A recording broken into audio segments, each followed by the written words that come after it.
And thank you, Tsahi, for an inspiring words. I did identify plenty with your stories as I have. I was born in Lebanon, lived in Mexico, lived in the United States, and I kind of identify, as I said, with many of your experiences that I had. One of them, the unfortunate one that rang the bell very, very loud, as you mentioned it, is the Sal Juif, for I have heard it plenty in Lebanon, unfortunately. And that certainly, hopefully, that by now that expression, those feelings have diminished, and certainly we can't hear it much in Lebanon. There are no Jews living there, and but the area is changing. I'm here in Dubai in the UAE and also in the Gulf, together with the AGJC, we are changing the landscape. We are changing the culture, and it's something that is really very satisfying and fulfilling. So in your role, you have also been part of that change in that whole area and that relationship. And so we are very proud to have you here with us in our Zoom. Thank you. So I'm sure many of us have experienced in life when we see sometimes people do things not maybe for the sake of heaven, as we call it, L'Shem Shamayim, but for the sake of either self-aggrandizement or financial interest or political interest or power. And I'm sure all of us have had at least one experience in life from people around us that has done that. But then again, I'm also sure that many of us have seen in life, and I hope and believe that we have experienced that even more than the example I gave before, and that is seeing people that do things really for the sake of heaven, really for the sake of improving one's community, one's nation, of improving humanity, of what in Judaism is called tikkun olam, in a sense. Or especially when it's time to give, in a sense, the platform to somebody else, then we try to recede to give that platform to somebody else because that somebody else has a message to give. And if we interrupt them, in a sense, just because we want our name or our presence there, we take away from their contribution to society. So something like that we learn and we see in the parasha of today. As a rabbi, we always have to connect the contemporary world with the teaching of our Torah, the teaching of our tradition.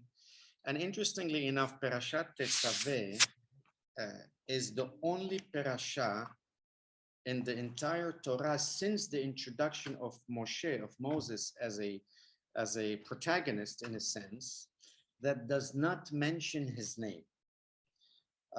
Every other parasha, the name of Moshe, some of them are in the dozens, some of them in the few, and this one, it doesn't exist. And of course, many of our sages ask the question, why is it?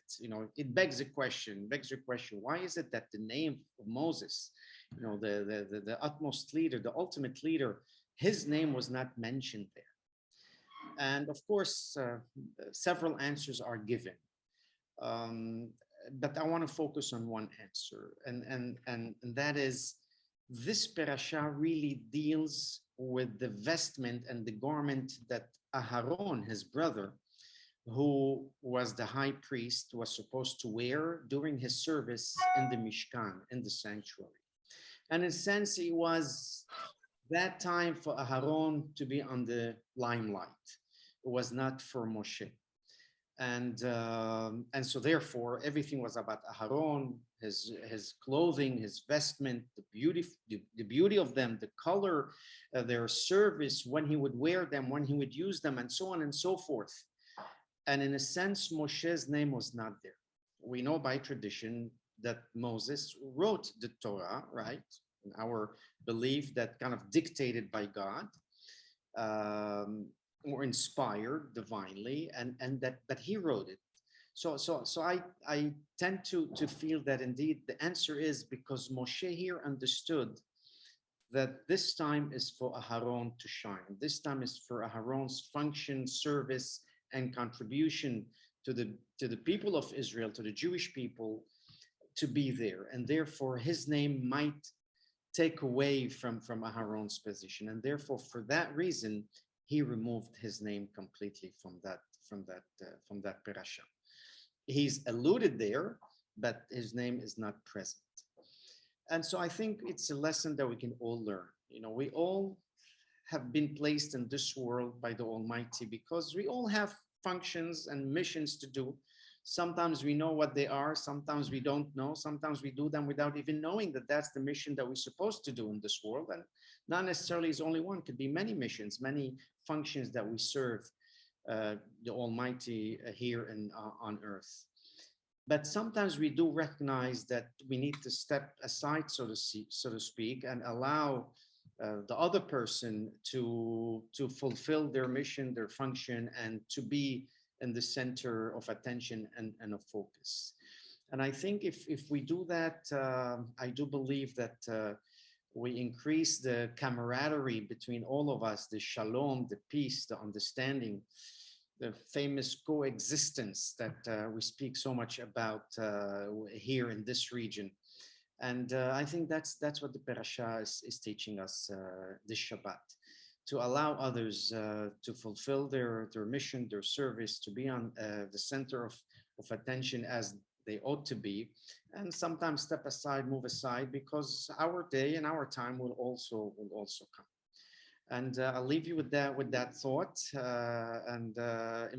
And more than that, sometimes we need not just to step aside, but to shore up the other person, to help the other person be the center of attention, so that they could fulfill their mission and their function, and not just step aside, but sometimes really do that. And that's exactly what Moses did with his brother.